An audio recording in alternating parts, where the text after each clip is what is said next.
Okay, let's dive into this. Welcome to today's Explainer, where we are going to unpack one of the most fascinating aspects of human history, the art of warfare and the people who actually waged it. You know, if you look at the broad scope of history, the sheer number of distinct fighting forces can be completely overwhelming. It's like a giant puzzle. So we've gone through the historical data and extracted 27 legendary fighting forces from all across the globe. But we aren't just going to list them out.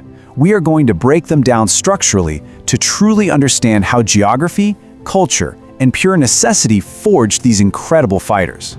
To keep us from getting totally lost in the weeds, we're organizing these warriors into 5 functional archetypes: elite guards and infantry, masters of the mount, champions of chivalry, rebels and outlaws, and finally, fearsome regional specialists.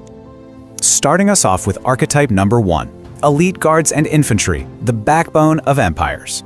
When you're building a massive, sprawling empire, you absolutely need a rock-solid foundation. And historically, that meant the unwavering discipline of your core infantry. Discipline is the huge unifying thread here.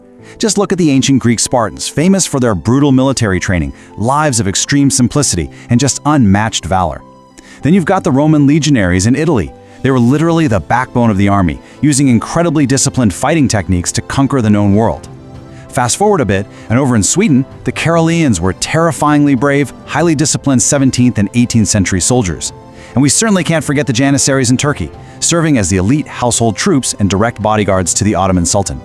Different eras, different continents, but the exact same unyielding discipline. Now, what's really interesting here is how much numbers played a part. 10,000. That was the exact, unchanging number of the elite soldiers in the ancient Persian Achaemenid Empire. They earned the chilling name, the Immortals, because if one guy went down in battle, or even just got sick, he was instantly replaced. The unit never ever looked a single man short. I mean, talk about intense psychological warfare, right? Moving on to archetype number 2, Masters of the Mount, Cavalry and Nomads. So, what happens when warfare is entirely dictated by mastering horses? Well, it looks wildly different depending on where you are. Up in Poland, the winged hussars were charging into decisive battles wearing actual winged armor, which is just wild to think about. Contrast that heavy metal approach with the Russian Cossacks, who blended phenomenal horsemanship with a really fierce, independent warrior culture. And over in Nigeria, the Hausa utilized highly skilled cavalry to completely dominate regional power struggles. The horse wasn't just a ride, it was the ultimate game changer for regional dominance. You also see the environment completely shaping the rider. Take the Mongolian Kashik, for example. They were the elite imperial guard of the Mongol Empire, expert horsemen, deadly archers, and fiercely personally loyal to the Khan. But then look at the Bedouin in Saudi Arabia, completely different vibe. These were deeply nomadic warriors whose horseback combat was totally intertwined with their ability to survive the absolutely brutal desert environment. Sometimes, though, mastering the mount elevates a fighter into something way bigger. The Gauchos in Argentina were incredibly skilled fighters and horsemen, for sure, but the big takeaway here is how they transcended the battlefield entirely. They became a core emblem of the Argentine national identity. It's a perfect example of a regional fighting style literally becoming the cultural soul of a nation. Okay, shifting gears to our third archetype, Champions of Chivalry, Honor and the Sword. And this brilliantly illustrates the cross-cultural nature of honor. We're stepping into a realm where martial skill was tightly bound by strict moral and often religious codes. On one side of the world, you have the Japanese samurai, feudal warriors world-renowned for exceptional swordsmanship and a remarkably strict code of honor. And on the other side, medieval knights from the United Kingdom. Heavy armor, the Crusades, and a deep devotion to the ideals of chivalry. Oceans apart, but sharing a completely dedicated warrior ethos. This idea spread like wildfire globally. In France, the Chevalier completely embodied chivalric ideals mixed with mounted combat. Over in Germany, the Teutonic warriors operated as a military crusading order tied to a very strict religious code. In India, the fiercely brave Rajput rulers were absolutely legendary for their chivalry in battle.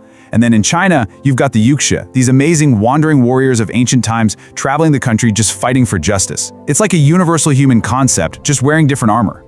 That brings us to archetype 4, Rebels and Outlaws, resisting the Empire. This is essentially the ultimate historical underdog narrative. Fighters defined by their sheer resistance against the ruling government. And this spans centuries. Way back in the 2nd century BCE, the Maccabees in Israel pulled off a massive, successful revolt against Seleucid rule. Fast forward to the 16th century, and the Dutch Guizen are fiercely fighting off Spanish rule. Jump to the late 19th and early 20th centuries, and you've got the cangaceiros in Brazil, famous outlaws who basically made a living out of actively resisting the Brazilian government. Operating outside the normal bounds takes some wild turns too. Look at the Medjay from Egypt. They started out as desert nomads and eventually completely morphed into the pharaoh's elite police and military units. Talk about a massive career shift. On the flip side, you have the Spanish conquistadors. These guys were explorers and soldiers operating vastly far from their homeland, conquering enormous territories in the Americas.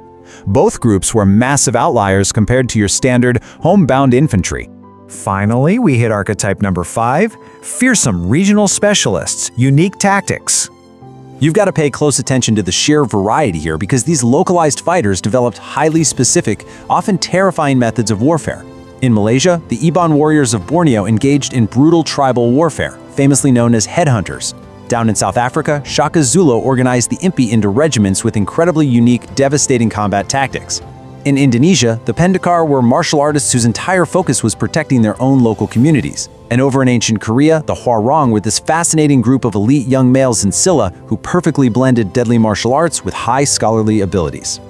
To really cap off this archetype, listen to this quote describing the ocelot from Mexico. Aztec warriors who wore jaguar skins and were among the empire's most feared soldiers. I mean, just picture that for a second. Imagine the pure psychological terror of seeing an elite soldier charging at you while literally wearing a jaguar skin. It's absolutely wild, and it perfectly shows how regional specialists used everything around them to completely dominate the battlefield. So, stepping back to look at the big picture, 27 distinct global warriors sorted into 5 thematic archetypes. Breaking all this history down like this really highlights the countless, fascinating ways humanity has forged fighters. Whether it was sub-zero steppes, blistering deserts, or rigid religious codes, geography, terrain, and culture dictated exactly how we fought.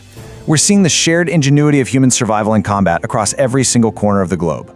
And that wraps up our structural breakdown for today's explainer. But before we go, I want to leave you with a very important question. Which is your favorite warrior? Seriously, think about it. Which archetype really hit home for you? Was it the iron discipline of the Spartans, the desert survival skills of the Bedouin, the strict honor of the samurai, or maybe the sheer intimidation of the jaguar-clad ocelot? Think about it. Keep exploring, and thank you so much for jumping into the history trenches with us today.